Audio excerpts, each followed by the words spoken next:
Bagseed Chronicles. I just knew I was home. I knew that I needed to be in a place where it was legal. It was an amazing experience.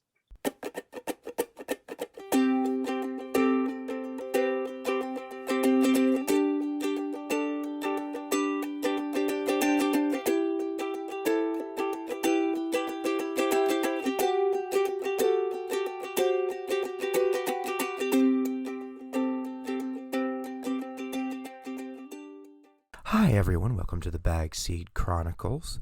I am coming to you from my studio, backlit by the glow of a grow light.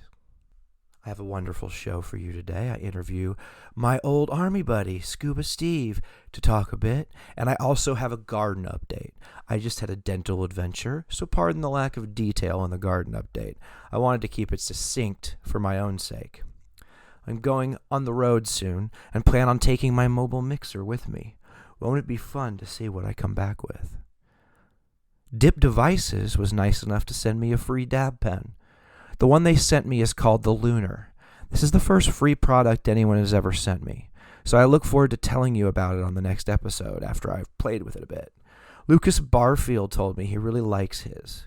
I am not normally much of a dabber, however, sometimes I use dabs like a PTSD rescue inhaler when regular bud isn't quite enough to get me where I need to be.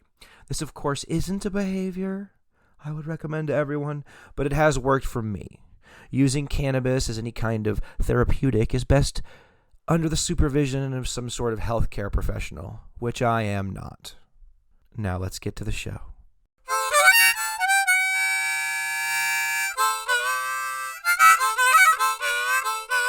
Uncle Dig's garden update. Hey, it is the 27th of February, 2022, and we are in gardening zone 8B. I have 4 left of the Bagseed run. After the flip, one of the plants showed male sex characteristics, so I summarily executed him. The other plants are not showing any sex yet. They were put on a 12-12 light cycle on the 15th of February. I imagine they will show sex soon. They are stretching for sure. I also started 5 seeds of the Fire of Maroof, a cross of Fire OG and an heirloom Afghan called Aga Black by Red Scare Seed Company. They are not sponsoring me. I paid for these seeds. I hope to clone and sex these before the outdoor season. They are still fairly small seedlings and are not yet near ready for cloning. I really hope I find a potent, stinky indica here. My little chicks are rocketing toward maturity. The other chickens have laid some eggs. I hope to have more eggs than I know what to do with soon. Well, that's it for my garden update. Let's overgrow the world. If you enjoyed this episode of the Bagseed Chronicles, please share it around. After all, the best bag seeds are the ones that are shared among friends. All right. Scuba Steve is a combat veteran of the kerfuffles in Afghanistan and Africa, a cannabis advocate, bud tender, and medical patient. Welcome to the Bagseed Chronicles, Steve. What are you or have you been smoking on? Hey, Uncle Dig. It's good to be on the show. Currently, I am smoking on some unicorn poop. It is a nice hybrid from Full Spec. It's a cartridge, live resin, real great choice. Good all-day smoke. Awesome. So is that like kind of a true hybrid? I would say it's a real true hybrid. I couldn't say it's sativa leaning at the beginning or indica leaning at the finish. It is truly just a nice right in the middle all day buzz. It's good for, if you got to get some stuff done during the day, you can still accomplish stuff, maybe not as quickly, but you'll get her done. And if you got to go out and about and you got yourself a driver, why not put it in your pocket and walk around all day with it? It's a good one for shopping. There you go. So tell me about your cannabis journey. Like, when did you first try it? All right. So my cannabis journey, to be complete and full disclosure, to be honest, would have started when I was sophomore in college. Was with one of my childhood friends. We had this awesome tree house we built when we were kids back in the woods. and we were drinking some beers and partying, and one of my buddies showed up with a little dime bag. And by today's standards, I mean, this stuff looked like pencil shavings with a little bit of oregano sprinkled on top, man. But we broke down a backwoods. We passed that around. We got a little stoned, and yeah, it was a good time. I wound up falling out of the treehouse that night. Laughed my ass off. It was a good time though. Okay, well, I'm And glad then you didn't hurt from there, yourself permanently. what was that? I'm glad you didn't hurt yourself permanently. No. We were only about 10 feet up. I landed in a pile of like sticks and twigs. It was a padded landing, but it was definitely good enough to knock the wind out of me and make me think about things for a second. But then that second joint took care of it. Nice. Then yeah, after that I wound up joining the military shortly thereafter and did about a 13-year hiatus for cannabis. And then the day I got out of the military is when I fell back in love with Mary Jane. That's when it truly started. Became a daily smoker for the last 3 years back at Christmas, and haven't looked back. Okay, cool. So yeah, like a lot of folks, they take a break or they have a very limited relationship with it during their military service because they can and do kick people out for cannabis use. So if you're going to be using cannabis in the military, you have to be very careful, and it's best just not to do Definitely, it at all. guys. You gotta be careful out there. It's as great as it is, guys. I'm gonna just put my 2 cents in. Stay away from it while you're still in. Just save it till you can get out, so you can enjoy it when you're out. Oh yeah, and it's a joy when you're out. Now, I understand that when you first got out of the military, you were still in a let's just say it, where you were in an illegal state. We won't say which one. Yeah, I And was right in the middle of the Midwest in one of those fun states where if they even smell it on you, that's the good probable cause. And I think if I look back, I can get the exact amounts, but yeah, just walking around with a joint in your pocket was enough to have a run in with the law and just have a bad time. Yeah. oh yeah.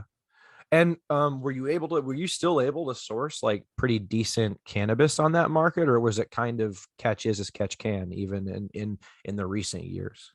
It was definitely catches as catch can, and that not even just for decent cannabis, just getting your hands on cannabis, period, was a difficult venture. I think some of that may have been due to the demographic. Granted, I was a 33-year-old white male that just got out of the military.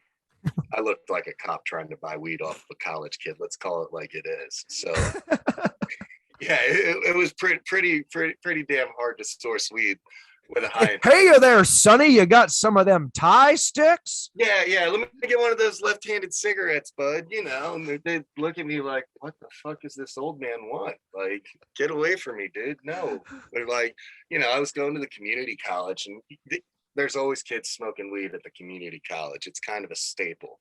Oh yeah. I like to So, when I used to go to the community college, I used to smoke weed in my car before class. yeah, you were the guy at the community college smoking weed. You were the one I was looking for to try to buy weed off of, but sadly I could never find him in my small town. And Like a ghost on the wind. yeah, I think what it came down to is stoners out there in the Midwest, they really don't make it to community college. They kind of just make it to the couch. But hey, it's a good place to be. So now that you've kind of been out on the West Coast for a while, how has your experience with the cannabis changed? Oh my goodness, man. It was like night and day. So part of the journey was we had to do a road trip. Um, we're talking 2 kids, 2 children under the age of 10, 3 dogs, a U-Haul, and a SUV and a pickup truck, making a 24-hour cross-country drive. That sounds like a nightmare. It was an absolute nightmare, and I was completely dry on cannabis because I was going through multiple dry states. My wife being a federal employee, just we didn't want to chance it, so I took one for the team and drove dry. We crossed the border into Oregon. And I shit you not, there is a dispensary right there, the first exit when you get in. And You're goddamn right there is. I don't know if it was like my crazy mind, but I heard like angels singing like, "Ah," and I could see like this green aura around the pot shop. No, I wasn't high. I was just that happy. And yeah, I pulled that U-Haul in. It was like comical, almost like a vacation movie with Clark driving the family truckster peeling into St. Louis. Like, oh yeah, we pulled right in, hit it up, and I went into my first dispensary, and I I just knew I was home. I knew that I needed to be in a place where it was legal. It was an amazing experience. I can't even quantify how cool it felt. I think for a lot of us, that when we first experience like less limited access to cannabis, it kind of changes your whole perspective. When I joined the army, I joined the army in Texas, so I came from a very prohibitive culture, and then I got out of the army and I moved immediately to Oregon from Washington. Now Washington had already had legalization, and Oregon had a pretty profound medical scene, but I made That's friends right. in Yeah. that scene, and I was able to get a hold of pretty good, like really, really, really good cannabis. And it was night and day from like, because when I was in Texas, I didn't really smoke cannabis because the cannabis I could get, frankly, it would make you hungry. It wouldn't necessarily make you high. It was really brown frown. So I think when you come out to a place where you can grow it and you can experience it, it's really beautiful. And I understand that you grew a couple of plants this year. How did that go? I went to one of the dispensaries, and I noticed they had clones out. And I thought, hey, I'm retired. I don't have shit to do. I'm going to try my green thumb out. So I kind of just bought a few clones on a whim, went to the hardware store, bought some materials to make some planter boxes, and got some soil from the local construction material store, and threw them in the ground and watered them, and kind of just wanted to see what I could do with weed, and with the mentality of it's called weed for a reason, so it's going to grow. So I went with kind of a laissez-faire attitude, if that makes sense. It does. And yeah, and it went pretty well, surprisingly. The grow went great. I did learn a lot of things. Don't put them right next to your deck is one of them. I would have had much more yield by giving them a little more space. I didn't realize how big they would get. They do get Um, big, especially what, outside. what was that? Yeah, they They do get big outside. I learned that very quickly. And I also learned they smell horrendous to your boomer neighbors when you live in a neighborhood. fuck your neighbor. Oh man, I got a great neighbor. I will say she is sweet as can be. She is a very sweet lady. However, she has her quirks. Oh Um, yeah. yeah, uh, I'd say like for instance, to sidetrack a little bit here, she runs a cat rescue. Like I said, very sweet lady. Oh, she's one to talk about smells if she's living with cats. Exactly. And my children, the boys, they wanted a few chickens, so we got some chickens this year. And this lady, all of a sudden, who's had exterminators coming in the house for years, now wants to blame the chickens for the reason why she has rats in her house. Yeah. We haven't had the chickens for about 6 months now, but it's, yeah, craziness. I don't know. You could go either way on that. If you have the chickens and she has the rats, that's weird. Yeah, exactly. We don't have any rats at our house. She has the chickens. But here's the fun part. With this cat rescue that she runs, she's got about 5 or 6 bowls of cat food around the house. Oh, that rats will eat the fuck out of that shit. No shit, right? And she wants to come at me over the chicken that just came in. No, lady, these rats have known that your house is like Mickey D's for rats. Like, come on, get out of here with that shit. So do you think you're gonna grow cannabis again? Yeah, I think I am going to grow cannabis again in the near future. So from lessons learned, Mother Nature, although she is a wonderful lady, she is not always your best friend when it comes to growing cannabis. So I think for my next run, I'm going to definitely do research first. Get in touch with my good buddy Uncle Dick here for some of those pointers. Guy grows wonderful cannabis, guys. You definitely should get your hands on it if you're in the area. Stop by. But yeah, we're gonna do a indoor hydroponic grow this year. Oh, you're gonna go full hydroponic. I think yeah. So one of my side hobbies is I'm a fish nerd. Yes.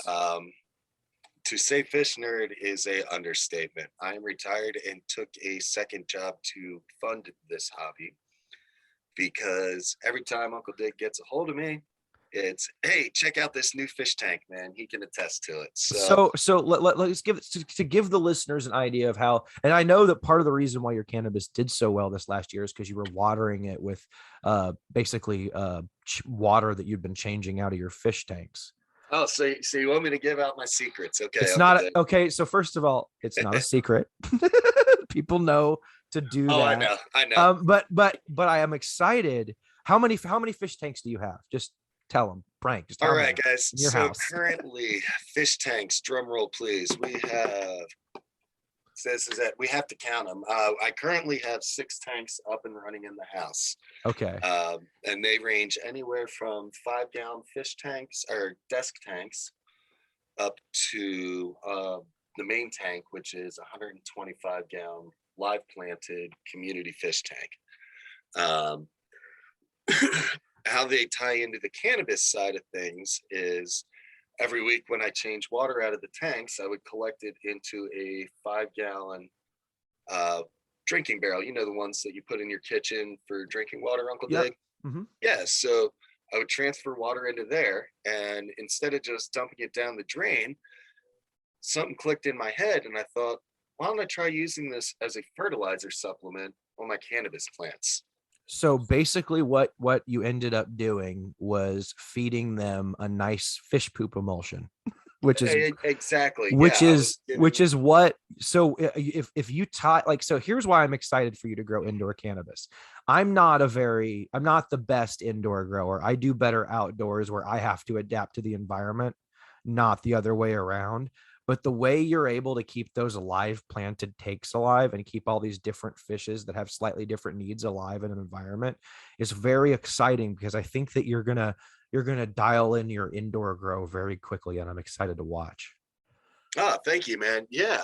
So and with this indoor grow, I think what our plan to do is build a small indoor koi pond out in this garage that I have in the backyard. Okay. And that'll have maybe 20 to 30 fish in there, and they'll be living in this cycle. And then off of the fish tank, or the pond, if you will, I'll run some PVC lines to feed and supplement the cannabis plants, and then a small garden for vegetables.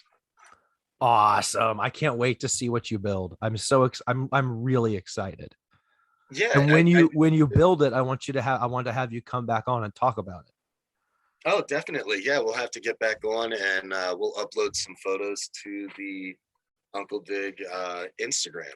Oh, that sounds amazing. Yeah. So, go ahead. I was going to say the goal is we have a 20 by 30 workspace with about a 15-foot, 18-foot ceiling, and we're trying to become self-sustaining for produce is our goal. Yeah. Oh, that would be amazing. So you're talking about doing like multiple levels, like what are they called? Stacked.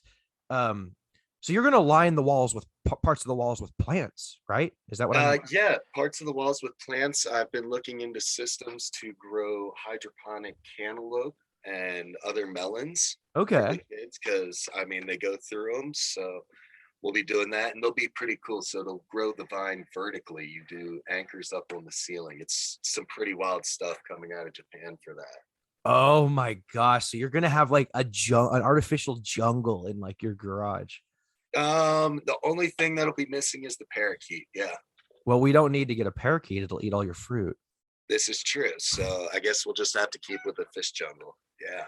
So let's switch up topics a little bit. I like to ask a random, like, different questions in some of my interviews. What is your favorite national pizza chain? All right. So this one was actually a tough question to ponder. Um, I had to think of it because it depends on what I'm in the mood for. Okay. Okay. Okay. So if I'm in the mood for a pizza, it's hands down Domino's. I got to go with their thin crust with Alfredo sauce, feta cheese, black olives, and chicken with spinach. Oh, Best, okay. best pizza will change your life. It's pretty much a fancy cracker at that point. It's so good though.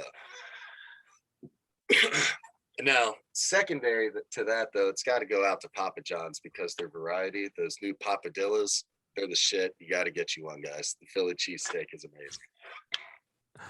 Interesting. Interesting. Okay. So, So if so you're listening, Papa John, I could use one delivered to my place.